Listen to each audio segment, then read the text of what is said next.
نماز کے بارے میں ایک حدیث آتی ہے، میں اس حدیث کو جب پڑھتا ہوں مزہ آ جاتا ہے کہ نبی کریم صلی اللہ علیہ وسلم نے فرمایا کہ تحترقون تحترقون، تم لوگ جل رہے ہوتے ہو۔ اب دیکھیں نبی اکرم صلی اللہ علیہ وسلم کا کلام وہ ہے جو اوتیت جوامع الکلم، مجھے کلام کی جامعیت عطا کی گئی، یعنی تھوڑے الفاظ سے زیادہ مفہوم نکلتا ہے۔ وہ اللہ کے نبی دہرا رہے ہیں تحترقون تحترقون، تم جل رہے ہو، تم جل رہے ہو، گویا گناہوں کی بھٹی میں جل رہے ہو۔ حتی اذا صلیتم الفجر، یہاں تک کہ تم فجر کی نماز پڑھ لیتے ہو، غسلتھا، وہ اس کو دھو ڈالتی ہے۔ ثم تحترقون تحترقون، پھر تم نکلتے ہو تو پھر وہی دنیا ہے، وہی گناہ ہے، وہی آنکھیں، وہی سماعتیں، کہاں کہاں تم پھر رہے ہو اور گناہ ہو رہے ہیں۔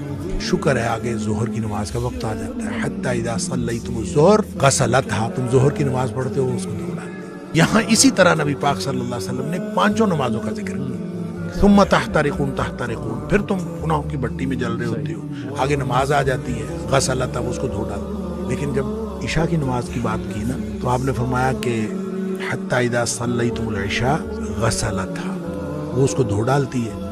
اس کے بعد آپ نے ثم تحترقون نہیں فرمایا، آپ نے فرمایا تو ثم تنامون، پھر تم سو جاتے ہو، پھر تم سو جاتے ہو۔ فرمایا پھر کچھ نہیں لکھا جاتا، یعنی پھر گویا وہ جو گناہ ہو رہے تھے وہ گناہ ختم ہو گئے۔ سوئے ہوئے کے آدمی کا تو کچھ نہیں لکھا جاتا، سوئے ہوئے سے قلم اٹھا لیا جاتا، تمہارے اوپر کچھ نہیں لکھا جاتا حتی تستيقظوا، جب تک تم جاگ نہ جاؤ۔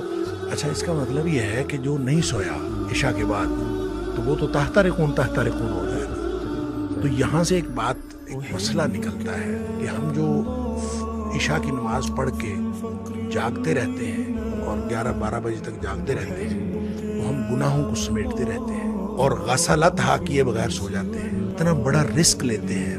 اس لیے نبی پاک صلی اللہ علیہ وسلم نے حضرت ابو ہریرہ رضی اللہ تعالیٰ عنہ کو فرمایا تھا کہ ابو ہریرہ سونے سے پہلے وتر پڑھنا نہ بھولنا۔ یہ جو وتر ہے یہ اصل میں رات کی نماز ہے، یہ عشاء کی نماز نہیں ہے، رات کی نماز ہے۔ تو جس شخص نے تو عشاء کے بعد فوراً سونا ہے وہ تو عشاء کے ساتھ پڑھ لے کہ اس نے سونا ہے اس کے بعد۔ تو جس نے نہیں سونا، رات 11-12 بجے تک جاگنا ہے، تو وہ پھر وتر نہ پڑھے تاکہ وہ اپنے سونے سے پہلے وتر پڑھے۔ وہ جو جتنا کچھ تحترقون تحترقون ہوا ہو اس کو غسلتھا کر دے اور پھر آدمی سو جائے۔ کیا بات